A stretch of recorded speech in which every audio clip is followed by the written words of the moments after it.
سڵاوتان نەبێت. بەڕێوەری گشتی خانەنشینی هەرێمی کوردستان ئاشکرای دەکات دوای جێبەجێکردنی یاسای چاکسازی موچەی خانەنشینی پلە باڵەکان کەم کراوەتەوە. دەژڵێت ئەگەر پەرلەمانتارێک لە 80% موچەی وەرگرت بێت ئێستا تەنها لە 50 پێدەدرێت. حازم گۆران بەڕێوەری گشتی خانەنشین بە ماڵپەڕی فەرمی پارتی ڕاگەاندووە چاکسازی لە موچەی پلە باڵەکان هەمووی تەواو بووە.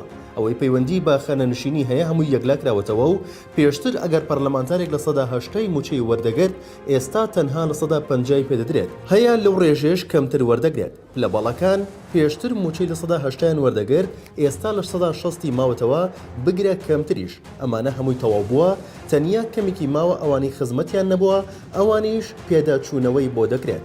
بەڕێوەری گشتی خانەنشین دەژڵێت هیچ ناوێک لە لیستی خانەنشین لا نەبراوە چونکە زۆربەیان دۆسییان هەبوو و خزمەتیان هەیە، بەڵام ئەو کات داوانە دەکرا چون خزمەتیان هەیە تەنیا بە فەرمانێک خانەنشین دەکران. حازم گۆران ڕوونیشی کردوێتەوە ئەوانەی خانەنشینی ئاسایی و سەربازین بە هەمان شێوە پێداچوونەوە بە دۆسیەکانیان دەکرێت.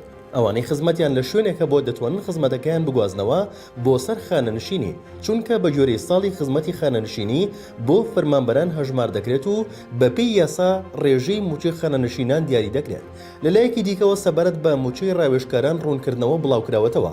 بەرپرسێکی باڵای ئەنجومەنی وەزیرانی هەرێم لەبارەی کەمکردنەوەی موچەی ڕاوێژکارانەوە هاتە دەنگ و ڕوونکردنەوەیکی بڵاوکردەوە دەژڵێت ئەوەی باس دەکرێت بەو شێوەیە نییە بەڵکو بێسەروبەری نەهەڵڕێت. لە ئێستادا دەرماڵی 1,500,000 دینار لە بەشێکی موچەی ڕاوێژکارانی پلەباڵەکان کەم کراوەتەوە. لە کاتێکدا بە جۆری ڕێنمایی ژمارە 10 ساڵی 2008 موچەی ڕاوێژکاران 2,249,000 دینارە و بە جۆری ڕێنمایی ژمارە 34 ساڵی 2008 داراییش دەرماڵی ڕاوێژکاران لە 500,000 دینارەوە زیاد کراوە بۆ 1,000,000 دینار.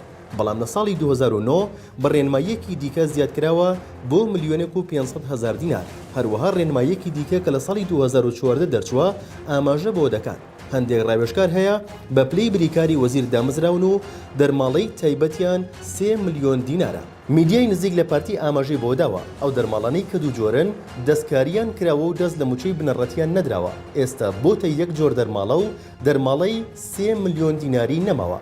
لەو بارەیەوە سانە و فەریدون جوانڕۆی سەرۆکی فەرمانگەی کاریێڕووی دارایی ئەنجومەنی وەزیران وتوێتی باسی ئەوە دەکرێت کە موچەی ڕاوێژکاران کەم کرابێتەوە. ئەم بابەتە بەو شێوەیە نییە بەڵکو سەرجەم ڕاوێژکاران دەرماڵی تایبەتیان ڕێک دەخرێت و وەک یەکی لێدێت و بێسەروبەری نەهەڵڕێت.